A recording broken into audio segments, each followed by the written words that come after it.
grade online social studies lesson. If you guys remember when I kind of talked about what we'd be discussing in the welcome video, I mentioned that our primary topics in 7th grade social studies are going to be Africa, Asia, and the South Pacific, specifically the Pacific Islands and Australia. So we're going to go ahead and get started really by talking about Africa's geography. So what I'm going to do is I'm going to go ahead and organize a slideshow. Let's see if I can get this as it should. Maybe view. Still figuring this out. It takes a little bit of time. There we go. We should be in good shape. Excellent. So like I said, today we're going to talk about Africa's geography. Most specifically, we're going to be looking at Africa's land and its water. So one thing to keep in mind about Africa is that when we look back in Africa's past, there's pretty sufficient evidence that Africa at one time was connected to all the other larger continents that we find throughout the world. And there's a couple different pieces of evidence that we have to support this. Number one is actually the shape of the continent itself. If you guys take a look at that picture that you see kind of over there at the top left, you'll notice that you've got the continent of Africa on the right, and you've got the continent of South America on the left. And if you look, they almost fit together pretty perfectly, almost like they're pieces of a puzzle that somehow got separated. When you kind of smush South America into Africa, it's almost like they fit really complementary, which is really interesting.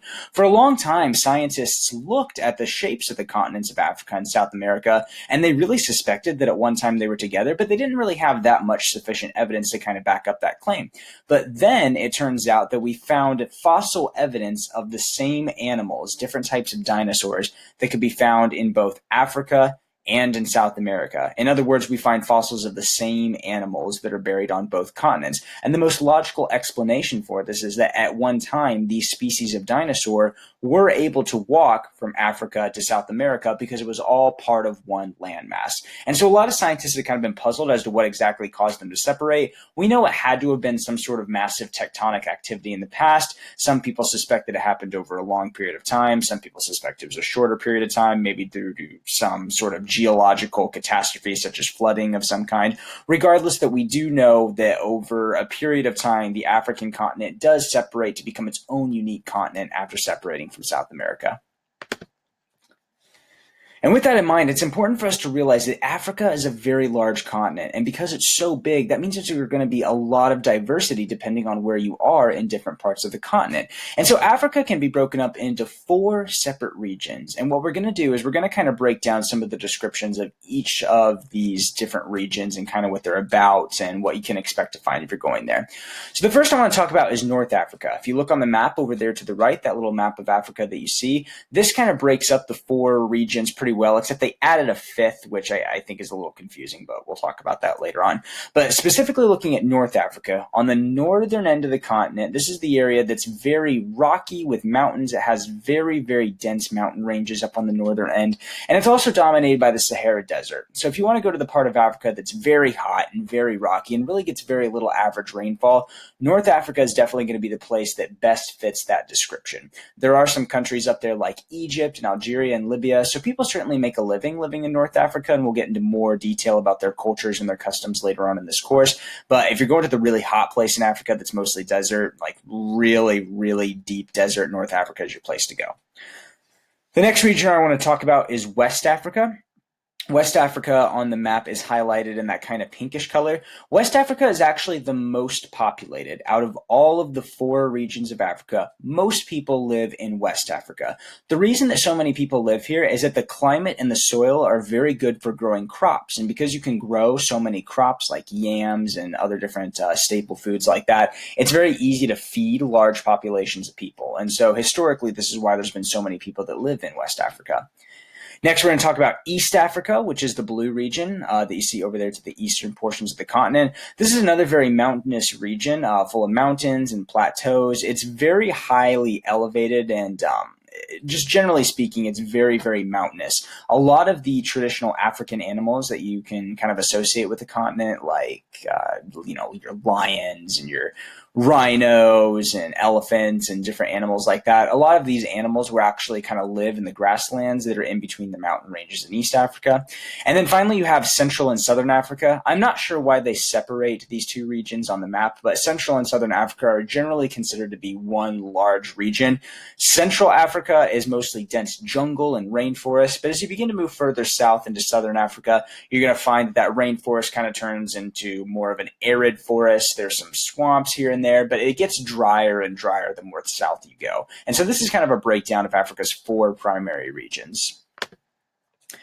There are a couple of geological features that I want to draw your attention to. I think there's two off the top of my head. One is the Great Rift Valley. In fact, if you go back to the previous slide, the Great Rift Valley is located in East Africa over here. This is kind of the blue region.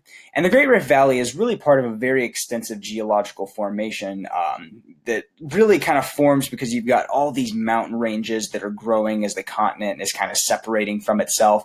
And it causes these really deep valleys to exist within each other. And so this picture that you see here is kind of an example of one of those really deep Great Rift Valleys that exist in kind of the eastern areas.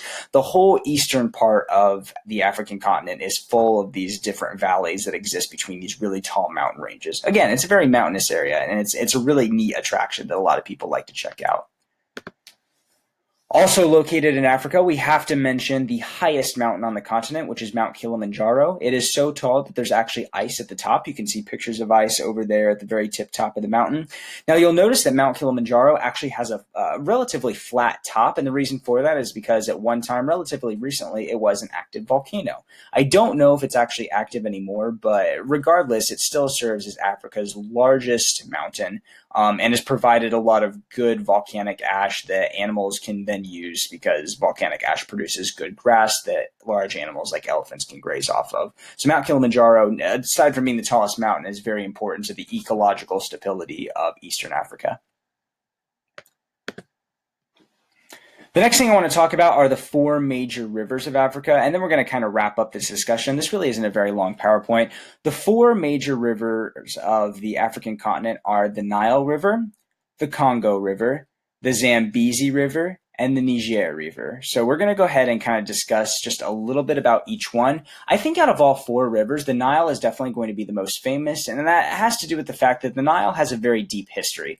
The Nile River, on top of being the longest river in the entire world, also fed the large Egyptian civilization. The ancient Egyptians used the Nile River basically as a way of feeding themselves and giving water to their crops. And so for centuries upon centuries, the ancient Egyptians relied on this river for their well-being.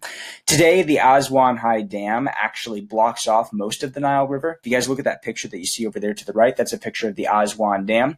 The Aswan Dam provides a lot of electricity for the modern country of Egypt today, but because the dam blocks off large portions of the Nile River, most of the Nile is no longer as deep or as wide as it had been during the time of the ancient Egyptians. And most of the water that's used for farming from the Nile River actually gets kind of channeled to other places of farming in a much more man-made way than the ancients relied on the river.